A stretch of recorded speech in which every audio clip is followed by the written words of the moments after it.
तर आपण ही दृश्य पाहतोय विधान भवनामध्ये उद्धव ठाकरे आणि देवेंद्र फडणवीसांची भेट झालेली आहे। यावेळी दोघांमध्ये संवाद सुद्धा आपल्याला पाहायला मिळतोय आणि एकाच लिफ्टने ते सभागृहात सुद्धा पोहोचलेले पाहायला मिळत आहेत। ही दृश्य आपण पाहतोय साम टीव्हीच्या माध्यमातून एक्सक्लुझिव्ह दृश्य आहेत। दरम्यान या भेटीमुळे राजकीय वर्तुळात मात्र चर्चेला उधाण आलेलं आहे। थोड्याच वेळापूर्वी अतुल भातखळकर यांनी सुद्धा प्रतिक्रिया दिलेली आहे। दुसरं म्हणजे उद्धव ठाकरे आणि देवेंद्र फडणवीसांचा लिफ्ट मधून प्रवास केला। लिफ्ट काय चालते? उद्धव ठाकरे साहेब आज चंद्रकांत दादाची त्यांची काही बोलणी झाली वाटतं आणि एका लिफ्टमध्ये देवेंद्र फडणवीस आणि उद्धव साहेब गेलेत। याचा अर्थ तुम्ही समजून घ्या की आमचे काही वैयक्तिक भांडण नाही।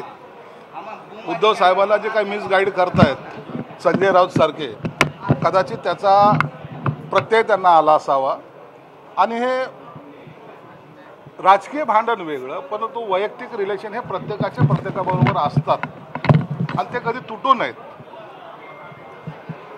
बाळासाहेब ठाकरे असे म्हणायचे की तुमचे कधीही पोटभेद असावेत पण मनभेद नसावेत।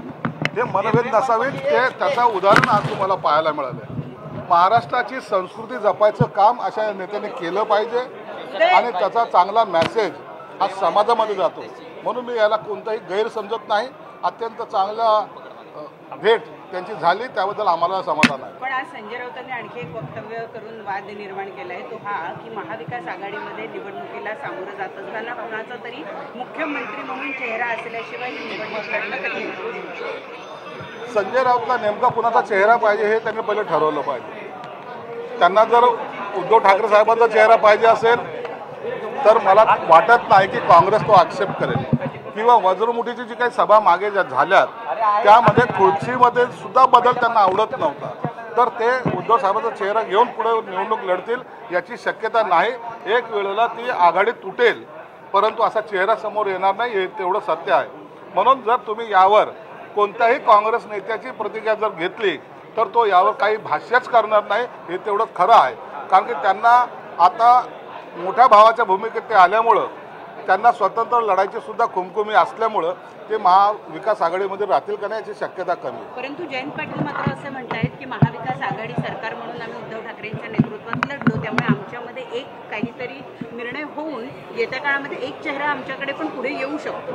मला वाटतं शरद पवारांच्या नेतृत्वात लढले असावे, उद्धव ठाकरेंच्या नेतृत्वात नाही, तर त्यांनी चेहरा वापरला होता शरद पवारांचा आणि मग जयंत पाटलांच्या मनामध्ये काहीतरी चाललं असावं असं एखादी शंका यायला सुरुवात झालेली आहे।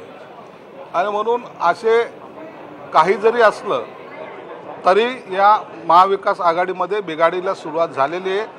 संजय राऊतनी त्याच्यामध्ये काडी टाकलेली आहे, आता ती आग कुठपर्यंत जाईल त्याचं काही नेम नाही। मुख्यमंत्री पदावरूनच 2019ला शिवसेना आणि उद्धव ठाकरे आणि भाजप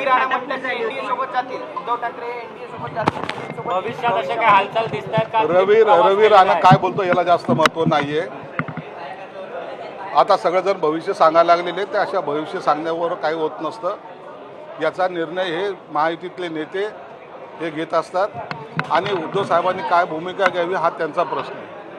म्हणून एक निश्चित आहे की ही महाविकास आघाडी आता टिकणं शक्य नाही आहे, याची सुरुवात आजपासून झालेली आहे। आज जे शेवटचं विधानसभेचं अधिवेशन आहे तसंच महायुतीचं त्या महाविकास आघाडीचं सुद्धा हे शेवटची युतीची पायऱ्यावर बसण्याचा हाचा प्रकार होता। यापुढे ते एकत्र दिसणार नाही असं भविष्यात दिसतंय।